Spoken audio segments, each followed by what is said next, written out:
मैं इलाहाबाद से आया हूं। मेरा नाम राजीव दीक्षित है और पिछले कुछ वर्षों से मैं भारतीय संस्कृति और इस राष्ट्र को बचाने के एक आंदोलन में लगा हुआ हूं। उस आंदोलन का नाम है आज़ादी बचाओ आंदोलन। ये आंदोलन सन 1992 से चल रहा है और जब से ये चल रहा है तब से मैं इसमें लगा हुआ हूं। पेशे से मैं इलेक्ट्रॉनिक्स और टेलीकम्युनिकेशन का इंजीनियर रहा और एक रिसर्च प्रोजेक्ट में मैंने काम किया, लेकिन सन 1992 में अपना सारा काम छोड़कर, अपने कैरियर को छोड़कर, अपने सारे धंधे को छोड़कर राष्ट्र को बचाने के लिए, संस्कृति को बचाने के एक आंदोलन में मैं लग गया।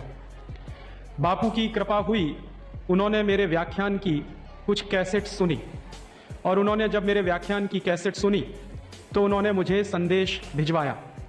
बापू श्री का जो दिल्ली का आश्रम है, वहाँ के साधक भाई बहनों ने मुझे फ़ोन पर संदेशा कहा कि बापू का सत्संग का कार्यक्रम है और उसमें आपको जरूर जाना है। वैसे आज मुझे जलगांव जाना था, लेकिन बापू श्री के कल के आदेश पर मैंने मेरे जलगांव का कार्यक्रम रद्द किया और आपके बीच आया। मैं आपसे 2-3 बातें कहूँगा कि इस देश की इस समय की हालत क्या है। कल मैंने पहली बार पूज्य बापू के दर्शन किए।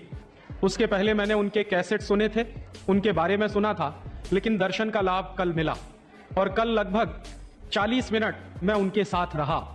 तो 40 मिनट मुझे बापू का जो सानिध्य मिला, उसमें उन्होंने जो कहा वैसी ही बात मैं कहने की कोशिश कर रहा हूं सारे देश में, शायद अपनी भाषा में। बापू ने मुझको कहा, और कल बापू का जो कार्यक्रम था बोंटा में, वहां भी उन्होंने कहा कि ये 50 साल की आजादी आई है या सारे देश की बर्बादी हुई है। तो मैं यहीं से मेरी बात शुरू कर रहा हूं जो कल बापू ने कही मुझसे कि सच में 50 साल की आजादी आई है या हमारी बर्बादी ज्यादा हुई है। पिछले 50 साल में जो आजादी हमको मिली है, उस आजादी का मतलब क्या है? एक तरफ तो सरकार कहती है और देश के सारे माहौल में यह बताने की कोशिश की जा रही है कि भारत की आजादी के 50 साल पूरे हो गए, और दूसरी तरफ सारा देश जिस तरह से चल रहा है, जो हालात हैं पूरे देश के, वो ये बताते हैं कि ये जो 50 साल की आजादी है, ये तो भारत के पिछले 500 साल की गुलामी से भी ज्यादा बुरी है। और मैं भी यही बात कह रहा हूं जो बापू कह रहे हैं कि आजादी के 50 साल पूरे हुए हैं या गुलामी के 500 साल पूरे हुए हैं। और जब मैं ये कहता हूं कि गुलामी के 500 साल पूरे हुए हैं, तो कुछ लोग मुझसे कहते हैं कि राजीव भाई आप ऐसा क्यों बोलते हैं? तो उसके पीछे कुछ गंभीर कारण हैं और उसके पीछे कुछ ठोस सच्चाइयां हैं। ये 500 साल की गुलामी की बात क्या है? आज से लगभग 500 साल पहले एक परदेशी आया था हमारे देश में, उसका नाम था वास्को डिगामा। 20 मई 1498 को वास्को डिगामा भारत में आया, और वास्को डिगामा जो भारत में आया, वहां से भारत के गुलामी की एक नींव पड़ी। पुर्तगालियों ने हमारे देश को गुलाम बनाया।